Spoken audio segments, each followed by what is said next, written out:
La Santa Sede. Carta encíclica Fratelli Tutti del Santo Padre Francisco sobre la fraternidad y la amistad social. Capítulo 8. Las religiones al servicio de la fraternidad en el mundo. Las distintas religiones, a partir de la valoración de cada persona humana como criatura llamada a ser hijo o hija de Dios, ofrecen un aporte valioso para la construcción de la fraternidad y para la defensa de la justicia en la sociedad. El diálogo entre personas de distintas religiones no se hace meramente por diplomacia, amabilidad o tolerancia. Como enseñaron los obispos de India, el objetivo del diálogo es establecer amistad, paz, armonía y compartir valores y experiencias morales y espirituales en un espíritu de verdad y de amor. El fundamento último. Los creyentes pensamos que sin una apertura al Padre de todos, no habrá razones sólidas y estables para el llamado a la fraternidad. Estamos convencidos de que solo con esta conciencia de hijos, que no son huérfanos, podemos vivir en paz entre nosotros. Porque la razón por sí sola es capaz de aceptar la igualdad entre los hombres y de establecer una convivencia cívica entre ellos, pero no consigue fundar la hermandad. En esta línea quiero recordar un texto memorable. Si no existe una verdad trascendente con cuya obediencia el hombre conquista su plena identidad, tampoco existe ningún principio seguro que garantice relaciones justas entre los hombres. Los intereses de clase, grupo o nación los contraponen inevitablemente unos a otros. Si no se reconoce la verdad trascendente, triunfa la fuerza del poder y cada uno tiene a utilizar hasta el extremo los medios de que dispone para imponer su propio interés o la propia opinión, sin respetar los derechos de los demás. La raíz del totalitarismo moderno hay que verla, por tanto, en la negación de la dignidad trascendente de la persona humana, imagen visible de Dios invisible, y precisamente por esto, sujeto natural de derechos que nadie puede violar, ni el individuo, el grupo, la clase social, ni la nación o el Estado. No puede hacerlo tampoco la mayoría de un cuerpo social, poniéndose en contra de la minoría. Desde nuestra experiencia de fe y desde la sabiduría que ha ido amasándose a lo largo de los siglos, aprendiendo también de nuestras muchas debilidades y caídas, los creyentes de las distintas religiones sabemos que hacer presente a Dios es un bien para nuestra sociedad. Buscar a Dios con corazón sincero, siempre que no lo empañemos con nuestros intereses ideológicos o instrumentales, nos ayuda a reconocernos compañeros de camino, verdaderamente hermanos. Creemos que cuando en nombre de una ideología se quiere expulsar a Dios de la sociedad, se acaba por adorar ídolos y enseguida el hombre se pierde, su dignidad es pisoteada, sus derechos violados. Ustedes saben bien a qué atrocidades puede conducir la privación de la libertad de conciencia y de la libertad religiosa, y cómo esa herida deja a la humanidad radicalmente empobrecida, privada de esperanza y de ideales. Cabe reconocer que entre las causas más importantes de la crisis del mundo moderno están una conciencia humana anestesiada y un alejamiento de los valores religiosos, además del predominio del individualismo y de las filosofías materialistas que divinizan al hombre y ponen los valores mundanos y materiales en el lugar de los principios supremos y trascendentes. No puede admitirse que en el debate público solo tengan voz los poderosos y los científicos. Debe haber un lugar para la reflexión que proceda de un trasfondo religioso que recoge siglos de experiencia y de sabiduría. Los textos religiosos clásicos pueden ofrecer un significado para todas las épocas. Tienen una fuerza motivadora, pero de hecho son despreciados por la cortedad de vista de los racionalismos. Por estas razones, si bien la Iglesia respeta la autonomía de la política, no relega su propia misión al ámbito de lo privado. Al contrario, no puede ni debe quedarse al margen en la construcción de un mundo mejor, ni dejar de despertar las fuerzas espirituales que fecunden toda la vida en sociedad. Es verdad que los ministros religiosos no deben hacer política partidaria, propia de los laicos, pero ni siquiera ellos pueden renunciar a la dimensión política de la existencia, que implica una constante atención al bien común y la preocupación por el desarrollo humano integral. La Iglesia tiene un papel público que no se agota en sus actividades de asistencia y educación, sino que procura la promoción del hombre y la fraternidad universal. No pretende disputar poderes terrenos, sino ofrecer como un hogar entre los hogares. Esto es la Iglesia, abierto, para testimoniar al mundo actual la fe, la esperanza y el amor al Señor y a aquellos que Él ama con predilección. Una casa de puertas abiertas. La Iglesia es una casa con las puertas abiertas porque es madre. Y como María, la madre de Jesús, queremos ser una Iglesia que sirve, que sale de casa, que sale de sus templos, que sale de sus sacristías, que acompaña la vida, sostiene la esperanza, ser signo de unidad, para tender puentes, romper muros, sembrar reconciliación. La identidad cristiana. La Iglesia valora la acción de Dios en las demás religiones y no rechaza nada de lo que en estas religiones hay de santo y verdadero. Considera con sincero respeto los modos de obrar y de vivir, los preceptos y doctrinas que no pocas veces reflejan un destello de aquella verdad que ilumina a todos los hombres. Pero los cristianos no podemos esconder que si la música del Evangelio deja de vibrar en nuestras enseñanzas, habremos perdido la alegría que brota de la compasión, la ternura que nace de la confianza, la capacidad de reconciliación que encuentra su fuente en sabernos siempre perdonados, enviados. Si la música del Evangelio deja de sonar en nuestras casas, en nuestras plazas, en los trabajos, en la política y en la economía, habremos apagado la melodía que nos desafiaba a luchar por la dignidad de todo hombre y mujer. Otros beben de otras fuentes. Para nosotros, ese manantial de dignidad humana y de fraternidad está en el Evangelio de Jesucristo.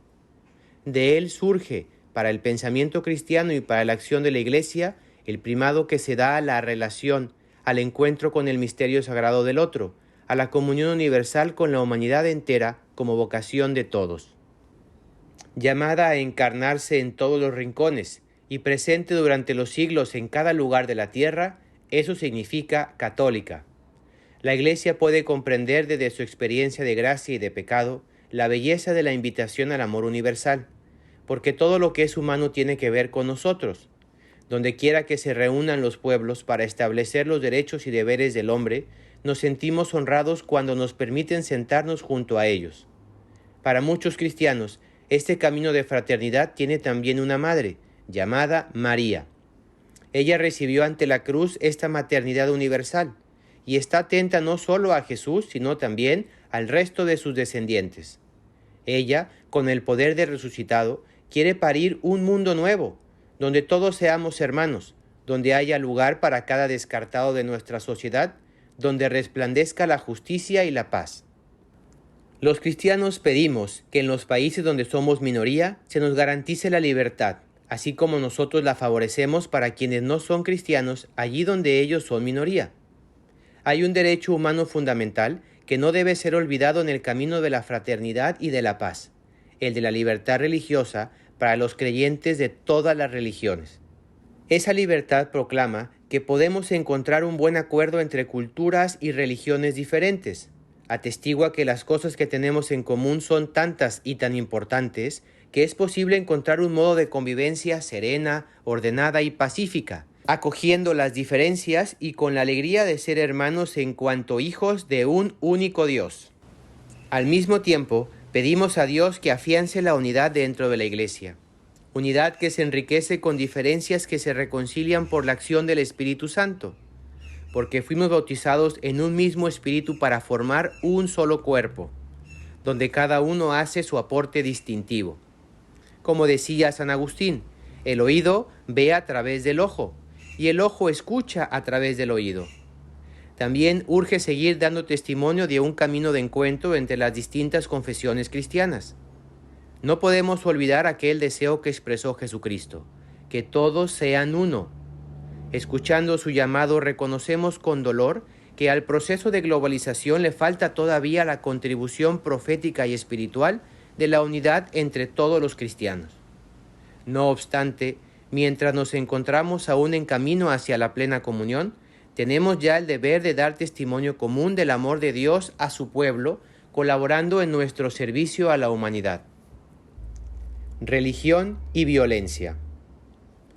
Entre las religiones es posible un camino de paz. El punto de partida debe ser la mirada de Dios, porque Dios no mira con los ojos, Dios mira con el corazón. El amor de Dios es el mismo para cada persona, sea de la religión que sea. Y si es ateo, es el mismo amor. Cuando llegue el último día y exista la luz suficiente sobre la tierra para poder ver las cosas como son, nos vamos a llevar cada sorpresa. También los creyentes necesitamos encontrar espacios para conversar y para actuar juntos por el bien común y la promoción de los más pobres.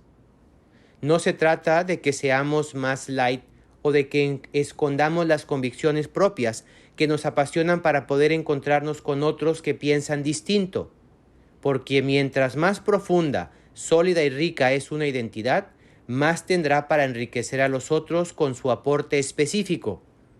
Los creyentes nos vemos desafiados a volver a nuestras fuentes para concentrarnos en lo esencial, la adoración a Dios y el amor al prójimo, de manera que algunos aspectos de nuestra doctrina, fuera de su contexto, no terminen alimentando formas de desprecio, odio, xenofobias, negación del otro. La verdad es que la violencia no encuentra fundamento en las convicciones religiosas fundamentales, sino en sus deformaciones. El culto a Dios sincero y humilde no lleva a la discriminación, al odio y la violencia, sino al respeto de la sacralidad de la vida, al respeto de la dignidad y a la libertad de los demás, y al compromiso amoroso por todos. En realidad, el que no ama no conoce a Dios, porque Dios es amor. Por ello, el terrorismo execrable que amenaza la seguridad de las personas, tanto en Oriente como en Occidente, tanto en el norte como en el sur, propagando el pánico, el terror y el pesimismo, no es a causa de la religión, aun cuando los terroristas la utilizan, sino de la interpretación equivocadas de los textos religiosos, políticas de hambre, pobreza, injusticia, opresión, arrogancia. Por esto es necesario interrumpir el apoyo a los movimientos terroristas a través del suministro de dinero, armas, planes o justificaciones y también la cobertura de los medios, y considerar esto como crímenes internacionales que amenazan la seguridad y la paz mundial. Tal terrorismo debe ser condenado en todas sus formas y manifestaciones. Las convicciones religiosas sobre el sentido sagrado de la vida humana nos permiten reconocer los valores fundamentales de nuestra humanidad común, los valores en virtud de los que podemos y debemos colaborar, construir y dialogar, perdonar y crecer, permitir que el conjunto de las voces formen un noble y armónico canto en vez del griterío fanático del odio. A veces la violencia fundamentalista en algunos grupos de cualquier religión es desatada por la imprudencia de sus líderes, pero el mandamiento de la paz está inscrito en lo profundo de las tradiciones religiosas que representamos. Los líderes religiosos estamos llamados a ser auténticos dialogantes, a trabajar en la construcción de la paz no como intermediarios, sino como auténticos mediadores.